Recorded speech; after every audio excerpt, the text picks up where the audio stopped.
Hello, Oracles. Today I'm going to give you guys a breakdown and an update on the Tesla charts and what I have seen, what I was right on, what I was wrong on, what we can see going forward, and what we can anticipate as to when will we get back to all-time highs. Are we going to continue falling further, or are we going to go up from here? So we'll break that down for you guys in this video. All right, so of course the entire market sold off on Friday, so Tesla was not immune to that. That fell down to 337.80 to close on Friday.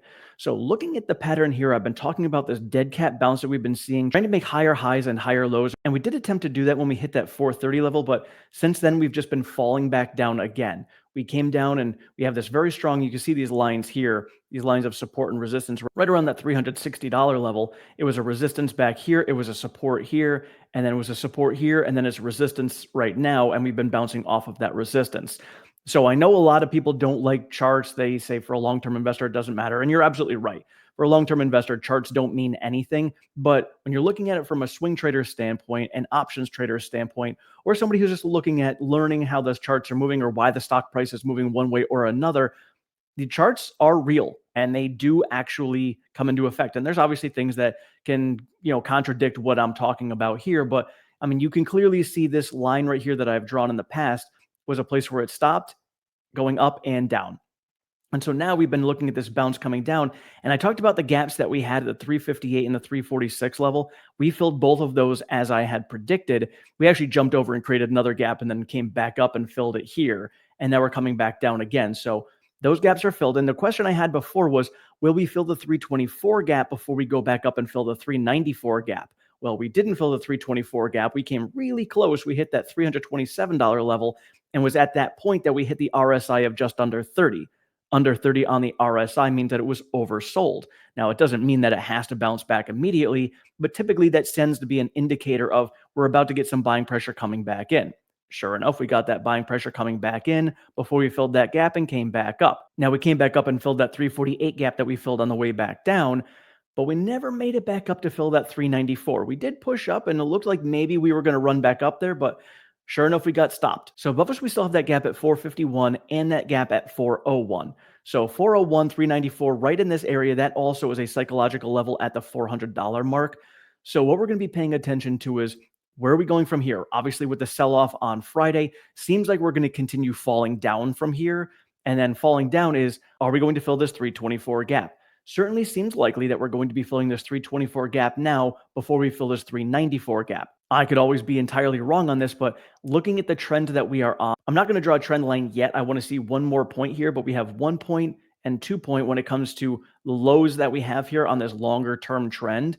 So looking at this channel that we're in, we're now in a 2-month long downward channel right now. Now we saw something similar happening back in 2022, and we just kept on falling down and falling down and falling down. So again, in 2022, I was catching that falling knife and it did very well for me and everyone else who did it. Not to say that this is going to be the same exact thing this time around, but I'm looking at some indications that kind of lead us to believe that that's going to happen. And then we've got this gap at 255 and this gap at 218. With Tesla, what they've got going on right now, they've got the Model Q coming out, but is the Model Q actually going to be able to turn things around for them as quickly as they think? Is it really going to be as inexpensive as they're talking about? Is it really going to have the volumes pushing out and the demand coming out for it? Again, we've got some earnings coming out from Lucid this week that are giving us an indication as to how Lucid is doing. But chances are Tesla is still going to face some struggles this year. Interest rates staying higher for longer, so that's going to be a challenge for them as well. A lot of manufacturers out there have large inventories that they have right now, so they're going to be cutting some deals to move their vehicles. And looking at consumer debt being at all-time highs right now, people are probably going to try and save as much money as they possibly can. So even if they want an EV, if they can save $10,000, $15,000 and get an ICE vehicle, they might just go that route instead, thereby putting more pressure on Tesla to either cut prices or just lose that demand altogether. So we'll see how that plays out for Tesla. Again, I still think it's going to be a challenging year. Troy Teslake was talking about how we may be looking at a negative year over year again when it comes to their deliveries. And for a growth company seeing negative year over year, that's not very good. Now, there's a reason that Tesla wasn't doing well and they struggled over the last couple of years, and it was strictly because of that.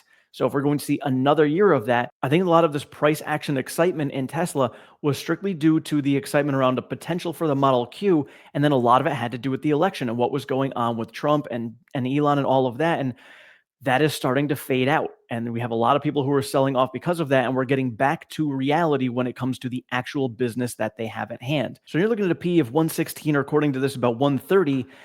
That is extremely high for a company who is not showing growth, actual negative year over year growth when it came to deliveries. And sure, they can still grow their bottom line, but it's not growing at a rate that is going to justify a PE ratio of 131.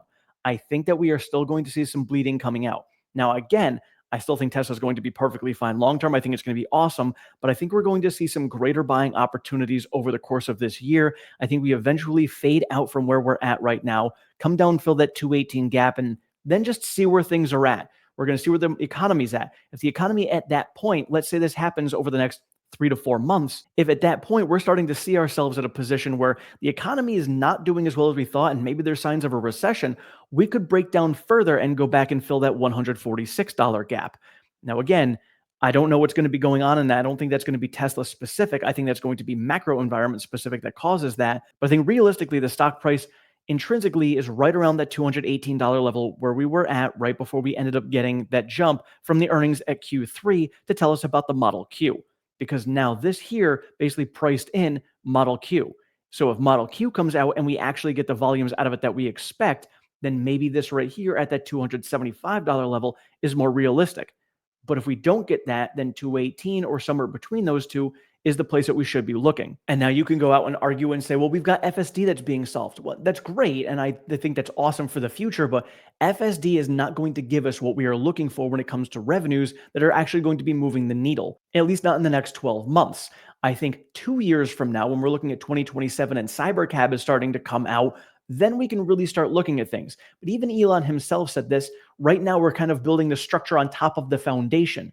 We're still in building phase right now. We're not in expansion phase. We're just building up where we need to be able to expand in the future. So of course, that's where the battles come in between the bulls and hyper bulls. And I'm not even going to discuss the bears, because the bears are just like, well, Tesla's just an automotive company and they're nothing else. We're going to take them out. Just between hyper bulls and regular bulls are looking and saying, this is awesome, and I think Tesla is going to grow into this price over the next few years. I fall into that category. I think Tesla is going to get there. I do think that we are going to see that, but I think the pricing that people are seeing it right now, when we got to that 480 mark, a lot of that is a future growth built in and priced into the stock price right now. We saw that back in 2021. So much future growth. Now, again, we did break those all-time highs again because we're closer to that path of where we're going to have all of those things coming to fruition, but we're just not there yet. We don't see that revenue coming in. Gary Black did a great breakdown on it, discussing how even when you're looking out as discounted cash flow model, when you're looking at all of that, even when you factor in potential revenues, that is still looking out 2 to 3 years of growth that we're looking at for Tesla.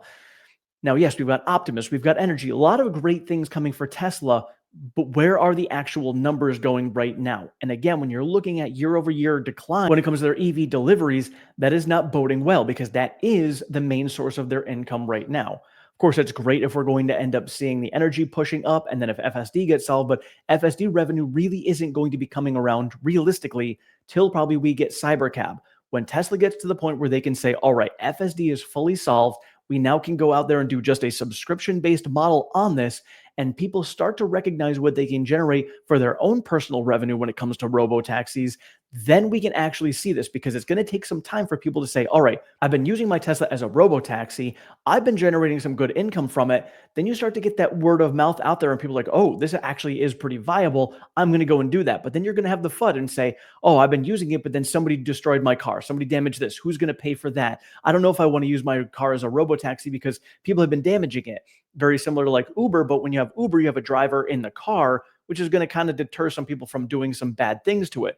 But if you're the only one who's in there, especially if you're picking up somebody who's drunk or whatever's going on, you don't know what's going to be happening. So you're going to have some backlash coming from that as well initially. And of course, we have that getting rolled out in Austin in June. So we'll see if that's actually going to be playing out. And they're probably going to roll that out there because it's probably be the annual shareholder meeting. So I'm sure they're going to start pumping that out in Austin for the annual shareholder meeting. And people will be able to start driving around Austin using those. So that'll be a pretty cool experience as well for people to get used to it. But that's still going to be Tesla specific alone. That is not going to be individual owners of Teslas being able to do this. So they're not going to have that revenue generation coming in. So again, there's still going to be a delay on all of that when we actually going to recognize the FSD revenue from a robotaxi situation. And then shortly thereafter, we have the cybercabs that are going to be coming out for Tesla. That's when you can really start to generate more revenue. So again, that's still 2 years away. So that's why I still think that over the next 12 to 18 months, we are going to have some buying opportunities. And I think Tesla's just going to be kind of trading downwards, kind of the way we're at right now. And I think it may end up being a very similar pattern to 2022. But you guys can let me know your thoughts in the comments below on that. Where do you think Tesla is going to be trading over the next 12 to 18 months? Do you think I'm completely wrong and we're going to go back up from here? I'm completely open. I could be entirely wrong. I've been right so far on this, but hey, I've been wrong in the past and I've been wrong in other areas. So I'm not going to say that I have to be right, but you guys can definitely let me know your thoughts in the comments. Thank you guys so much for watching. I appreciate all the support. Have a great one.